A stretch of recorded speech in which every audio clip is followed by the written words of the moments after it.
But alors you are French?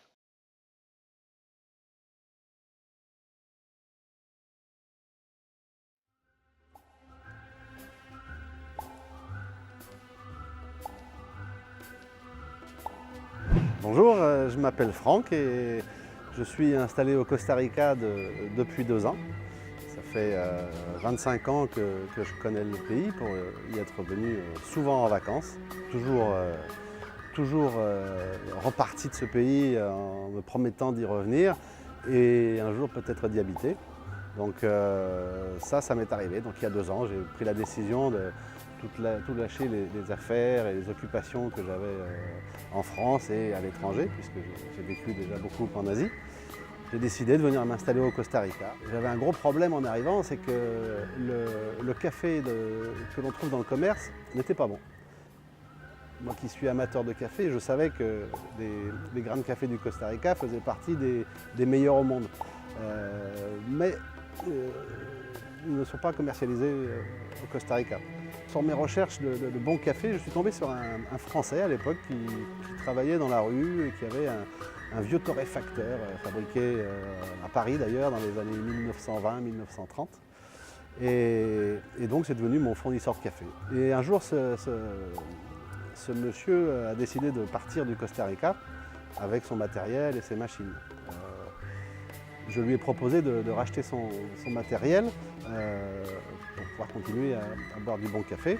Là, nous sommes restés 15 jours voilà, en formation, à torréfier des grains secs, des grains un peu humides, des grains d'altitude, des grains des vallées centrales du Costa Rica.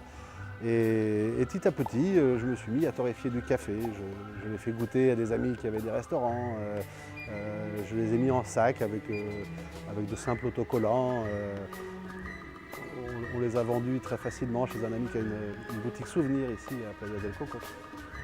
Et voilà, donc petit à petit, je me suis aperçu qu'il y avait une vraie opportunité sur le café, donc plutôt haut de gamme, au Costa Rica, puisque sur le marché local, il est très très rare de le trouver. C'est pas évident de mettre en place un commerce, un business au Costa Rica, pour la bonne raison qu'il faut d'abord s'habituer aux coutumes et au rythme du pays. Comme je vous l'ai expliqué, j'ai longtemps travaillé avec la Chine, avec l'Asie, où tout se passe plutôt rapidement, les décisions sont prises rapidement, les industries sont efficaces. Voilà. Ici au Costa Rica, c'est complètement différent. Les choses ne se font pas vraiment vite, les choses prennent le temps. À l'image de la nature qu'on a autour de nous, ici les gens pensent plutôt à s'y fondre, à s'y adapter, plutôt qu'à aller tout chambouler, faire du business à tout prix, etc. Il faut vraiment s'adapter au rythme du pays. Il y a des procédures administratives qui sont pas si compliquées que ça, mais plutôt lentes. Et il faut être bien conseillé. C'est vrai que la communauté française au Costa Rica m'a beaucoup aidé à justement faire les démarches nécessaires. C'est vrai que le Costa Rica fait partie de ces pays où on a ce sentiment de liberté, où on est libre de mettre en route des choses, d'essayer des choses. Et vous verrez, si vous venez au Costa Rica, vous apercevez que des idées business, des idées, des choses qui manquent, des choses qu'on peut apporter en plus, vous allez avoir une idée toutes les 5 minutes, toutes les heures. Ici, on est sur un pays de 5 millions d'habitants, 2 millions de touristes. On a un rythme de vie qui est lent, qui est vraiment en fusion totale avec la nature, avec l'environnement. On a les oiseaux, les singes, les mapaches, enfin bon, tous ces animaux que vous rencontrez dès le matin autour de chez vous. Après, vous avez des journées qui sont fraîches le matin, mais qui deviennent très vite très chaudes. Donc ça aussi, c'est un blocage dans le développement d'une activité, dès qu'il fait très chaud l'après-midi. Donc voilà, donc c'est un pays où on se lève très tôt déjà. 4h, 5h du matin avec le soleil. C'est à ce moment-là que les choses se passent au Costa Rica.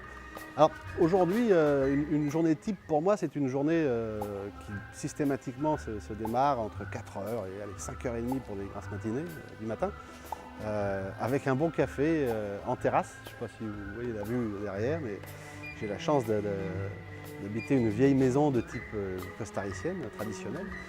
donc en bois, très aéré, sans air conditionné, et une vue magnifique sur la mer, des arbres autour, des animaux, donc c'est très sympathique. Donc la journée commence toujours par ce moment de détente café et environnement.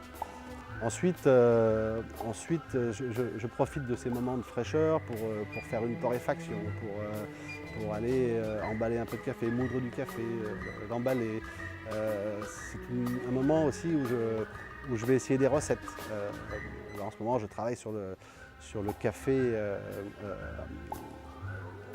aromatisé cacao, mais aromatisé cacao avec une fève de chocolat que je torréfie moi-même également et que je viens mélanger au café. Donc voilà, donc la matinée se passe plutôt à faire ce genre d'activité un peu physique, un peu chaude. Lorsqu'il fait très chaud, je prévois mes rendez-vous à distance. Comme ça, je profite de l'air conditionné de la voiture dans les moments les plus chauds. Voilà. Donc, et puis tout ça nous amène très rapidement à l'heure de l'apéritif. Et puis la journée s'arrête très vite parce que, y compris en se levant à 4-5 heures du matin, les soirées sont courtes. La nuit commence tôt et se finit tôt. Et c'est un peu ça une journée type au Costa Rica. Un grand merci à Franck pour ce retour d'expérience sur le Costa Rica.